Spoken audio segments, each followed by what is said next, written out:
What is up, guys? It's your boy Chris Kringle Kakis, and today we have a brand new Xur Inventory review for the weekend of December 27th to the 30th, the last Xur of 2024, and so let's get started.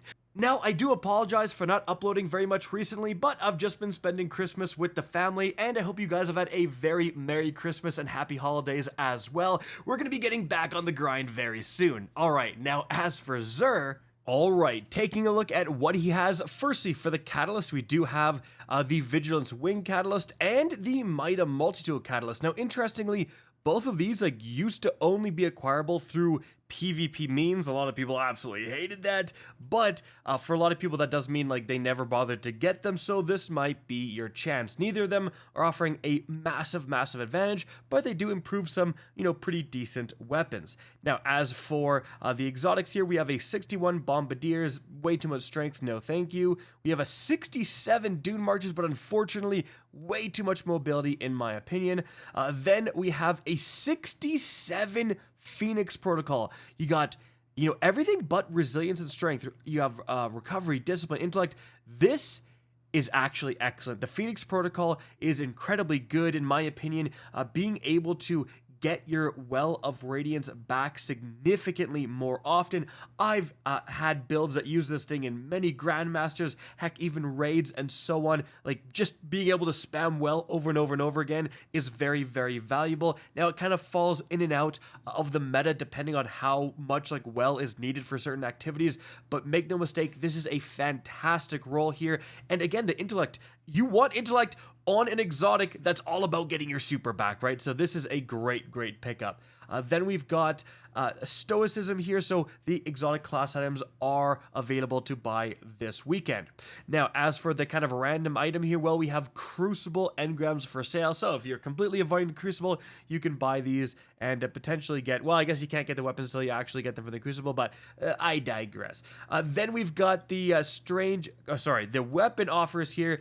We have the Wordcliff Coil, surprisingly relevant in just random activities. For example, the second encounter of the new dungeon, it's so good it might crash your game. That's another story. Then we've got the Merciless, really hard-hitting, DPS heavy fusion rifle here. Then we've got a Cerberus +1, got a buff pretty recently actually. Then we've got the Hawkmoon with Eye of the Storm. Alright, and Fluted Barrel is not really what you want to see. Smooth Grip for stability, and handling speed is actually not bad. Eye of the Storm is arguably the best perk the Hawkmoon can get for console players, specifically making the accuracy a lot better. Even on PC, you're going to notice a benefit, but really for a console, it's quite good. However, Fluted Barrel is not generally what you're looking for, but Smooth Grip is not terrible. You can kind of decide. It's kind of a mid-tier, decent Hawkmoon. Now, as for the weaponry here, we have a legal action with actually a very good roll. So this is a high impact frame, Hammerforge rifling and arrowhead break to massively. You can see the recoil direction is literally 100, right? So it's going to recoil perfectly up, super easy to control. You've got a pendant mag. We maybe would want something else here, but you have heating up to massively improve the stability and accuracy, plus rampage for a damage boost. This is a very good legal action, actually quite good. The only thing you can kind of improve is this and the masterwork. Now, as for the next weapon here, an Outlaw Headseeker, different times. Well, rapid fire frame with Headseeker is not bad. Outlaw to reload quicker. Yeah, really not terrible, but also not blowing my mind here. Then we've got, this is craftable, by the way. We've got a 7 Seraph with 4th times the charm is actually good on it, but Feeding Frenzy, maybe not so much. You'd kind of rather have Dragonfly or something there. Then after that, we have the Persuader with surplus high ground. No thank you, especially after the high ground nerf. No thank you. We have a Tireless Blade Surrounded Fallen Guillotine. Overall, a very good roll. If you don't have a Fallen Guillotine at all, Tireless Blade plus Surrounded is going to absolutely slap, but it could definitely get some better rolls.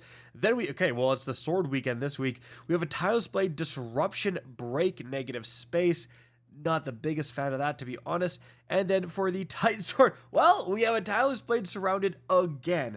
And again, this is going to be, pretty decent, but not that insane. Both of these weapons, this is a good sword roll, but they can get better rolls for sure.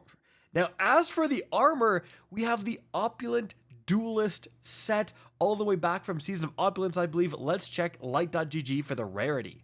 So, this set was originally introduced back in Season 7, GOAT Season, and then reintroduced in Season 15. And it's one of, if not the rarest armor set Xur sells right now, with only 36% of Guardians having this very helmet. That, I believe, is like the lowest percentage I have seen in months and months and months. Because, again, this was a very rare set from a long time ago. The only way to get it is from Xur. So if you're a collector, if you don't have this, 100% just buy it, and then, you know, you can dismantle it right away, but you'll unlock the transmog in doing so. And one of the craziest looking sets as well, guys.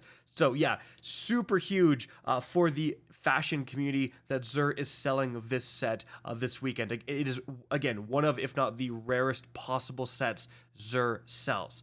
Now, in terms of the actual stats here, 68 is crazy, but mobility and intellect is very unfortunate. Then we've got 62 with a discipline spike, okay at best. Then we've got 64 with recovery followed by discipline, it's all right. And then we've got 65, unfortunately, a massive mobility spike. If that mobility spike, the same spike, was down to resilience, I'd be freaking out, but unfortunate. All right, now let's go and check the Warlock. All right, for the Warlock, let's check the armor here. 65. Well, if you want as much intellect as possible, you can pick this up. Hey, pick this up combined with that Phoenix Protocol. You'll be getting your well every 10 seconds. And then we've got 64 with way too much mobility, unfortunately. Then we've got 66 with a resilience spike. You know, it's all right. And then 62 with intellect and recovery. Again, just kind of mid. Now, as for the sword here, a Thresh Assassin's Blade is really not what you want on this sword. All right, let's check the Hunter. All right, for the Hunter, let's check this armor here. 65 resilience, discipline, strength. You know, too much strength, but not a terrible piece there. 66 mobility and intellect. Again, too much intellect. Mobility and resilience are great though. Then we've got 65 with resilience, discipline, again, strength. I mean, honestly, not a terrible piece there with the resilience and discipline being the main spikes. Then we've got the legs, 67. You know, this would be a great piece, maybe more for the Titan. Still not a bad piece. Again, heavy on the intellect, but not terrible. All right, now as for the sword, energy transfer one for all is really not great. So overall this weekend, I think the highlight for sure is just extremely rare armor set. We do not see the opulent set too often, and this is the only way you can get it in the game right now. Guys, that is going to be it for the video. Hope you enjoyed and found this informative. If you did, please remember to help me out by simply rating and especially sharing this video. If you guys want to see more Destiny 2 content similar to this, don't be afraid to slap that subscribe button. If you want to get in touch with me and keep up to date with the latest channel activity, the best way is to follow me on Twitter at RickCacus. That is linked in the description down below. Again, I hope you enjoyed the video, and as always, have a good day.